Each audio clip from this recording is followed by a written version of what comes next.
voilà la lentille de conversion grand angle que j'ai acheté récemment sur internet. Donc on va la déballer ensemble. Voilà. On a ici la lentille dans son petit sachet. Dans la boîte, vous avez un guide d'utilisation, bon, assez sommaire, mais bon, en gros ça vous montre comment visser la lentille sur votre objectif. Pas très utile. Vous avez une petite lingette. Et ici, qu'est-ce que c'est ça? Ça doit être une garantie. Ça doit être une sorte de contrat de garantie ou quelque chose comme ça. Voilà. Donc nous, ce qui nous intéresse, c'est la lentille. Donc, vous avez deux caches de protection. Ça, c'est plutôt pas mal. Cette lentille est constituée de deux parties. Vous avez ici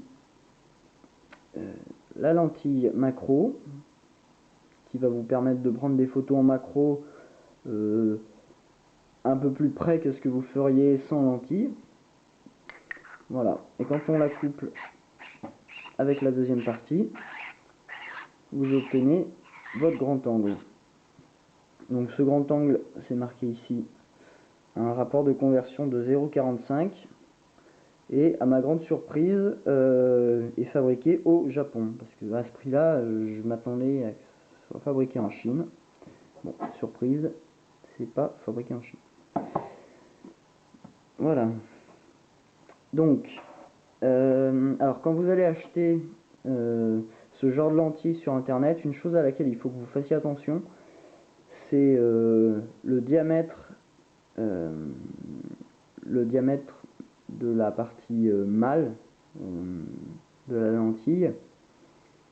Par exemple, ce modèle là, je sais que sur le site où je l'ai acheté, il proposait 3 diamètres, c'était 52, 55 et 58 mm.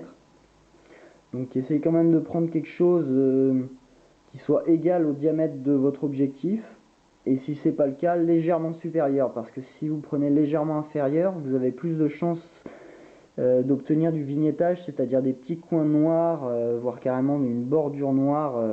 Voilà, ça ferait quelque chose comme ça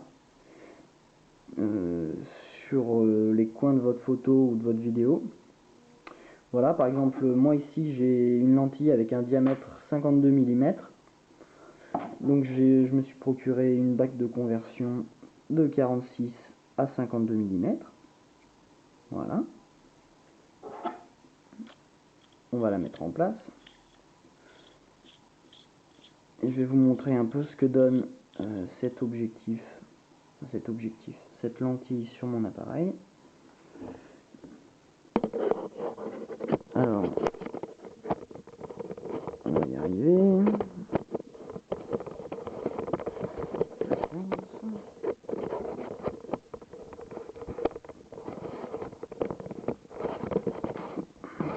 Voilà. Tac. Donc, première chose, qu'est-ce qu'on remarque? En 16 neuvième, on n'a pas de vignettage. Ça, je dois avouer que je suis assez content parce que c'est vraiment le truc qu'on peut reprocher sur la plupart des grands angles. Voilà. Alors, je vais vous montrer ce que ça donne avec et sans la lentille pour que vous puissiez vous rendre compte de comment ça agrandit le champ. Voilà. Donc ici, par exemple, on voit bien tout le compteur électrique et tout le coin de mon lavabo. Tac. Avec ma vaisselle propre. On va y arriver.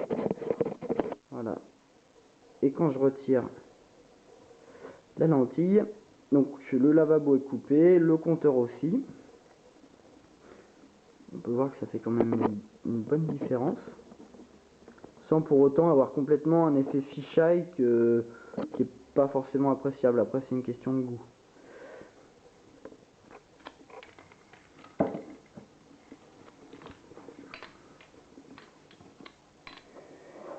Voilà, bah, je pense qu'on a fait le tour, donc je vous mettrai tous les liens utiles dans la description de la vidéo.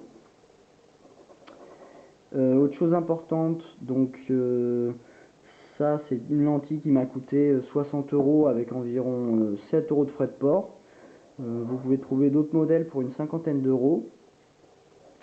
Et donc avec toutes les bagues adaptatrices qui existent, ça fonctionnera aussi bien que vous ayez un bridge, un compact ou une caméra vidéo. Le tout c'est de vous assurer que vous avez au moins un pas de vis sur votre appareil. Alors parfois c'est directement sur l'objectif, parfois c'est sur la partie métallique qui l'entoure et qui tient le capuchon de l'objectif. Ça c'est le cas sur certains bridges et certains compacts aussi. Voilà, ce sera tout.